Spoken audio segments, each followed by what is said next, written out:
배우의 꿈을 포기하고 프랑스인 남편과 정착한 40대 미라. 아픔을 간직한 채 돌아온 한국에서 20년 전 함께 공연 예술을 공부했던 친구들 영은과 성우를 만납니다.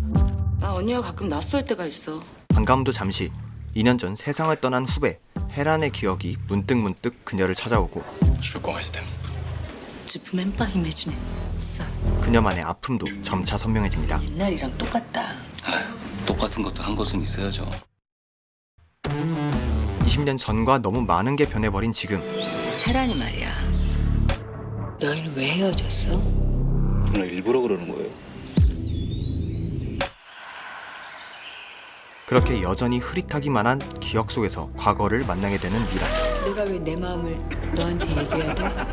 그게 언니 문제야. 언니는 지금 뭔가 착각하고 있어. 그날의 과거를 그리고 그날의 나를 만나는 미라의 몽환적인 여행. 6월 4일 개봉한 프랑스 여자입니다. 미라의 여행을 위하여 공부해야지.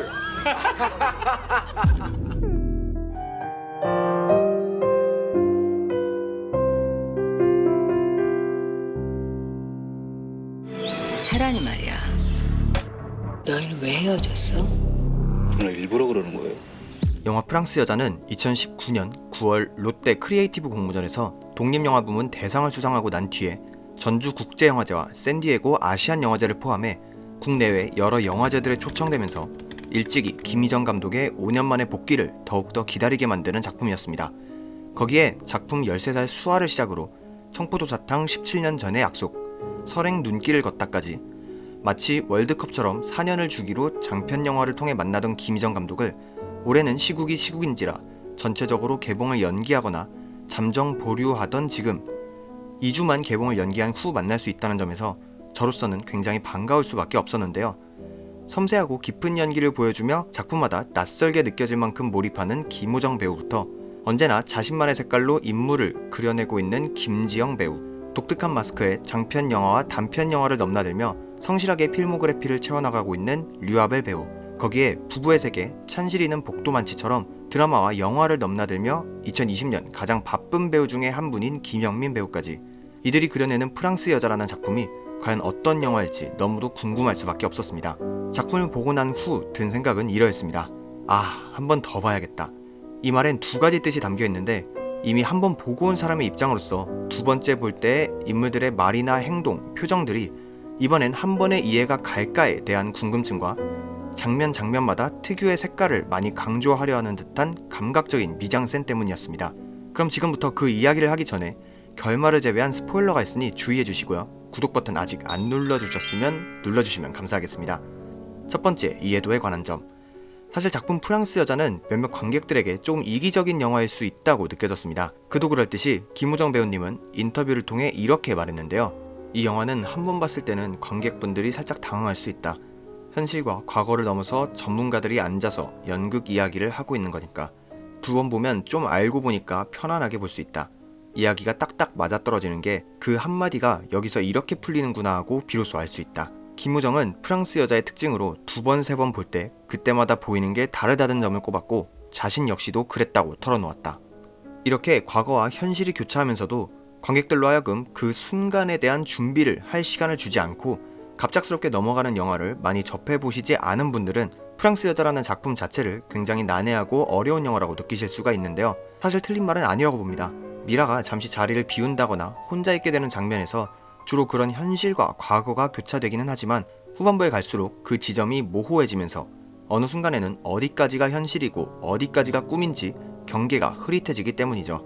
거기에 일반적인 타임슬립 혹은 꿈과 현실을 다룬 영화들에서는 그 주인공이 능력을 통해서 무언가를 성취하기 위해 노력하는 장면이 나오지만 프랑스 여자는 이런 부분을 사뭇 다른 태도로 접근하는데요. 오히려 과거를 마주하면서 잊고 있던 조각들을 맞춰갈 때마다 미라의 몸과 정신은 더욱 피폐해져 가죠. 하지만 그 과정 속에서 비로소 주변인들과의 정서적 교류를 이뤄내고 자신의 속마음을 솔직하게 드러낼 정도로 성장을 하게 됩니다. 이런 장면들은 특히 롱테이크 장면으로 작품에 자주 등장하기 때문에 배우들의 대사나 행동 하나하나 주의 깊게 들으시면 후에 표현되는 인물들의 심리나 관계에 대해서 더욱 깊이 이해하실 수 있습니다. 두 번째, 감각적인 미장센. 예고편에서도 알 수 있다시피 작품 프랑스 여자는 시각적인 요소를 굉장히 중요시한 듯한 흔적이 보입니다. 예를 들어 미라와 남편이 이야기하는 프랑스의 어느 바부터 시작해 동창들과의 옛 추억이 담겨있는 술집, 미라가 한국에서 지내는 숙소나 프랑스의 도심과 숙소까지, 여기에 덧붙여 미라의 의상에도 굉장히 공을 많이 들였다고 느껴졌는데요. 미라의 감정이 급격하게 변화되거나 극대화될 때는 일부러 주변 배경들과 비슷한 색깔로 옷을 맞춰 창백한 미라의 얼굴이 더욱 부각되게 한 듯한 느낌이 돋보였습니다. 결과적으로 감각적인 색깔들이 돋보이는 공간들과 롱테이크, 미라의 의상 색깔들이 잘 맞아떨어지면서 작품 내내 관객들로 하여금 시각적인 재미를 강조합니다. 이 두 가지 말고도 흥미로운 사실을 하나 더 말씀드리자면, 작품 내에서 미라가 꿈과 현실을 넘나들듯 감독도 관객으로 하여금 현실과 영화를 넘나들게 한다는 점입니다. 이게 무슨 말이냐면, 작품 내에서의 시간적 배경이 2015년으로 설정되어 있는데요. 미라라는 인물을 2015년의 한국과 프랑스의 실제 사건 속에 데려다 놓으면서 현실과 영화의 경계를 무너뜨린 것이죠. 바로 2014년 4월 16일 일어난 세월호 사건과 2015년 11월 13일 발생한 프랑스 테러 사건입니다. 이렇게 직간접적으로 미라를 이 사건들에 관여하게 함으로써 관객들의 몰입도를 더욱 높여주기도 하는데요. 특히 머나먼 이국 프랑스에서 세월호 사건에 가슴 아파하던 미라가 한국에서 있는 도중 세월호 텐트에 가서 추모하는 장면이 나오는데, 이는 김희정 감독님이 실제로 영화인 텐트에서 잤었고 릴레이 단식을 했었던 경험을 녹여낸 장면이라고 하니, 이런 점들을 알아두고 가시면 더욱 깊이 몰입해서 보실 수 있을 것 같습니다. 이제는 개인적으로 아쉬웠던 부분에 대해서 이야기해볼까 하는데요. 작품 초반 미라가 오랜만에 만난 영은과 성우와 아카데미 때부터 함께 갔던 술집 바에서 술을 마시는 장면이 있는데, 카메라가 너무 불안정하게 흔들리는 장면이 있었습니다.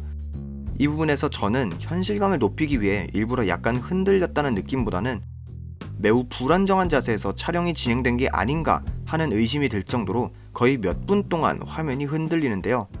인물들의 불안한 심리를 나타내거나 현실감을 높이기 위해 핸드헬드 촬영 기법이 자주 사용되기는 하지만, 프랑스 여자에서는 인물들이 모두 앉아있던 상태였고 그게 분위기가 전환되거나 심리적인 폭이 그렇게 크지 않았던 장면이었음에도 불구하고 정적인 장면에서 카메라만 너무 긴 시간 흔들리다 보니 장면 자체가 조금 많이 불친절했다고 느껴졌습니다. 혹시 이 부분에서 뭔가 메시지가 있다고 느껴지셨거나 어떤 의도가 담겨있다고 생각되시는 분들은 밑에 댓글로 남겨주셔서 꼭 이야기 나눠보고 싶습니다. 네, 오늘은 김희정 감독, 김호정, 김지영, 김영민, 류아벨 주연의 6월 4일 개봉작 프랑스 여자에 대해 알아보았는데요. 음울하고 몽환적인 이야기를 좋아하시는 분들에게 추천해드릴 수 있는 작품이라고 생각합니다. 작품 중간중간에 공포영화의 문법을 따르는 장면들도 조금 등장하니 알아두고 가시면 좋을 것 같습니다. 오늘 영상도 마음에 드셨다면 구독과 좋아요 버튼 한 번씩 눌러주시고요. 다음번에 더욱더 재미있는 다양성 영화로 찾아뵙도록 하겠습니다. 감사합니다. 미라의 여행을 위하여 공부해야지.